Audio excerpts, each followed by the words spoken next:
स्वागतम। यह रेवा कुंड है। यहाँ बैठकर मैंने 9 जनवरी 2023 दूसरा सोमवार है 10 बजे 34 मिनट में मैंने रचना किया हूँ वार्धक्य नाशक औषधि। पहले उसको सुन लीजिए, बाद में हिंदी रूपांतर करूँगा। वार्धक्य नाशक औषधि। चतुराश्रमस्य व्यवस्था चासीत् काले महतरा ब्रह्मचर्यन्तगृहस्थो वानप्रस्थान्तसन्तता।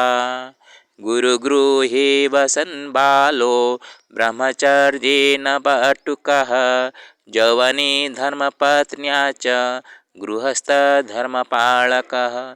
षष्ट्यायुर्गतधर्मेण वानप्रस्थाय गमनम् अशीत्यायुर्गतेनाग्रे संन्यासधर्मधारणम्। वार्धक्यजीवनव्याधिर्भारेणायाति दारुणः सन्ततिप्रेमवैराग्ये वर्धते हि प्रतिदिनं। वार्धक्यसेवया कोऽपि धर्मस्खलो न मानुते। बाल्यायुवाधृतसेवा नारी चार्थगतहृता। नारीसुलभवार्तायां चार्थलोलुपतय च कर्तव्यादधिकारो वर्धते हि निरन्तरं। षष्ट्यायुर्वृद्धसंज्ञेन ज्ञायते चैतदचिरं मध्यराष्ट्रगतेनाद्य वानप्रस्थस्य गमनम्। नर्मदा परितो वृद्धा क्रमणाय चलन्ति च परिवारेण सम्पर्के नायाति न विरागता। परिक्रमा कृता पुण्यं परिवारस्य दूरता। वाणिकेन दुयं लक्ष्यं सिद्ध्यति नात्र संशयः। संजय पाठकमित्रं मोहरीलस्य संगतिः महाराष्ट्रमहामत्या महसन्देशदायिका। वार्धक्यजनितरोग वानप्रस्थौषधीना च भवेन्नाशो कलिकाले रेवाकुण्डस्य दर्शने। सुनिए हिंदी में। चतुराश्रमस्य व्यवस्था चासी काले महतरा ब्रह्मचर्यन्तगृहस्थो वानप्रस्थान्तसन्तता। चतुराश्रम से व्यवस्था, ऐसे चतुराश्रम सुव्यवस्था छंद के हिसाब से कहा जा सकता है। जो 4 प्रकार का आश्रम पहले बताया गया था। चासित काले महत्तरा, बड़े पैमाने में उसको मानते थे। ब्रह्मचर्यंत गृहस्थो वानप्रस्थांत संतता, ब्रह्मचर्य पालन करना, पढ़ाई लिखाई करने के वक्त पूरा अपने को संयम में रखना। उसके बाद गृहस्थ धर्म पालन करना, क्योंकि वंश को आगे बढ़ाना है। और 60 उम्र हो जाने के बाद वानप्रस्थ में जाना। और वानप्रस्थ में वो कर्म करके ही वो फल वगैरह वन से जो निकल तो लकड़ी वगैरह संग्रह करना और उसमें भोजन करना, ऐसे होता है। और जब संतता संन्यास रूप आ जाते हैं 80 साल के बाद, वो कुछ कर्म करते नहीं। वो नगर में आते हैं, परिभ्रमण करते हैं, साधु संत के स्वभाव से वो सबको ज्ञान देते हैं। और भिक्षावृत्ति के माध्यम से जो मिलता है उसको पाकर वो अपना क्षुधा मिटाते हैं। ये है 4 व्यवस्था। भिक्षा मांगने के लिए एक बटुक जाते थे ब्रह्मचर्य में, क्योंकि घर से तो कुछ नहीं लाते थे।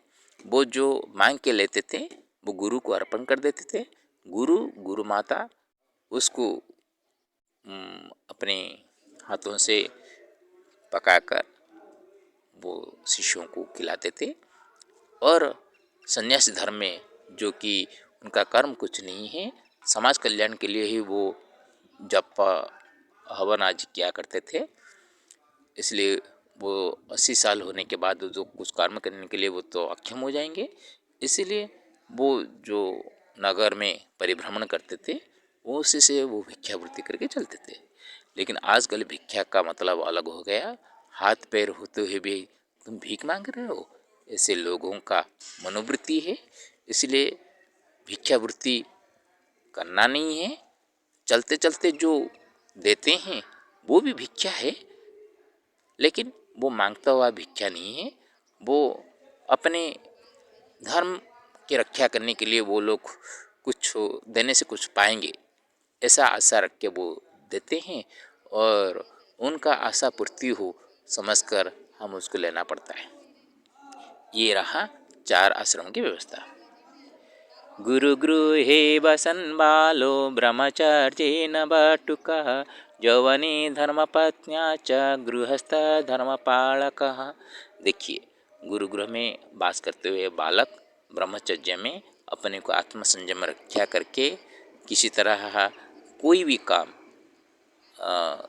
अपने सामर्थ्य से बाहर जाकर कर दिखावा करके कुछ भी काम करके गर्भी अहंकारी होकर करना मना है, वर्जित है।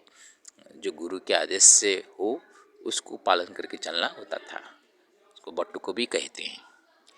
और यौवन अवस्था में जब आ जाते हैं उसी वक्त 14 विद्याओं को हासिल करना होता था।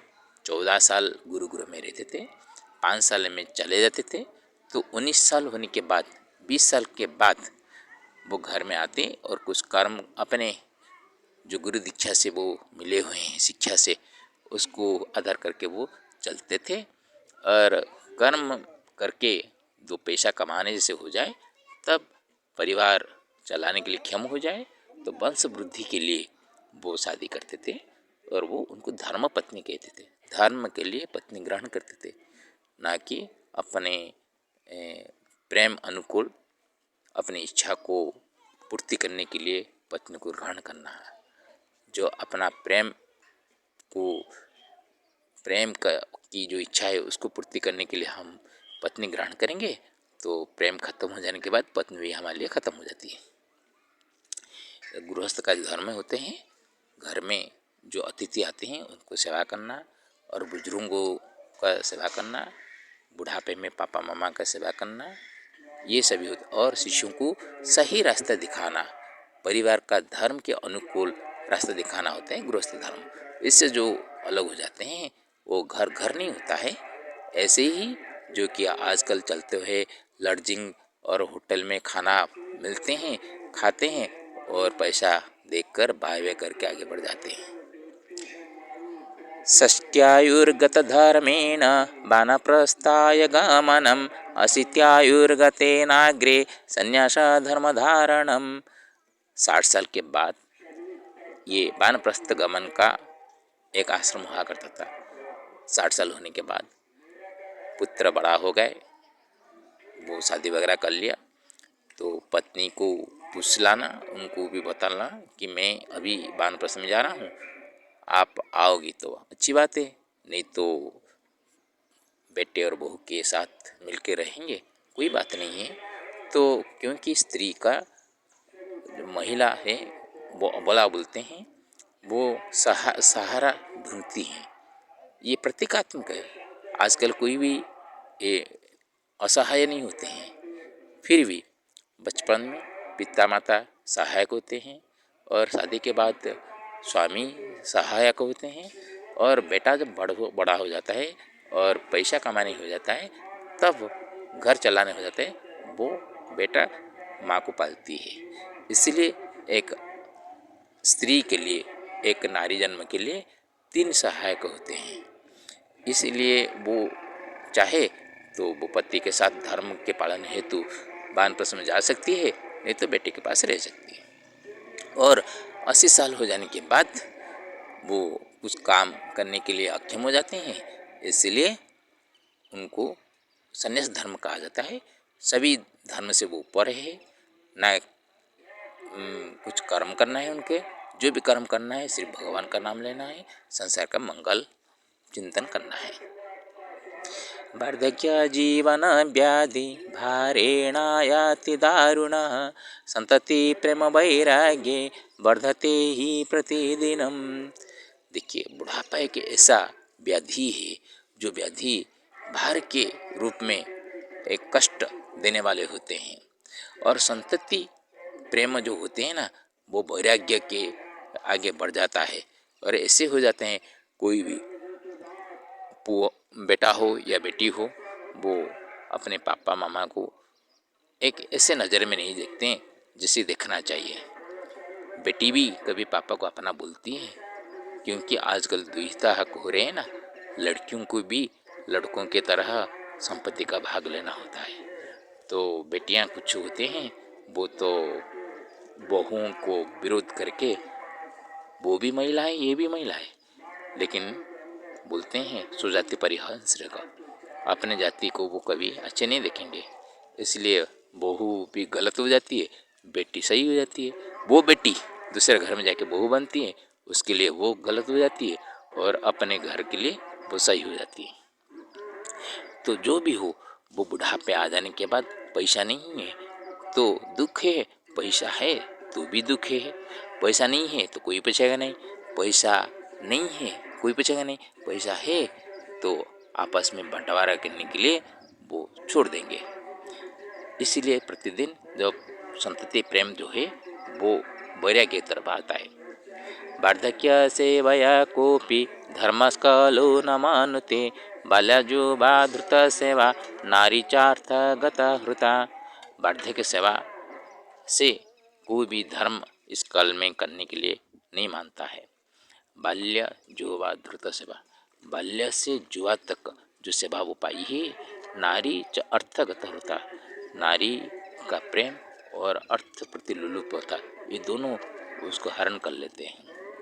नारीषु लववार्तायां चार्थलुलुपतया च कर्तव्यादधिकारो वर्धते ही निरंतरम। नारी सुलभ जो वार्ता होती हैं उसमें से फंस जाते हैं बेटे, और अर्थ के प्रति कहाँ कहाँ पे नारी मोह बस न हो तो पैसा बड़ी बात होती है। तो ये दोनों क्या करते हैं ना, कर्तव्यात अधिकार, कर्तव्य तो कम करते हैं लेकिन अधिकार जमाते हैं ज़्यादा। ये पापा का घर है, मेरा घर है, पापा मरने के बाद तो घर मेरा ही है।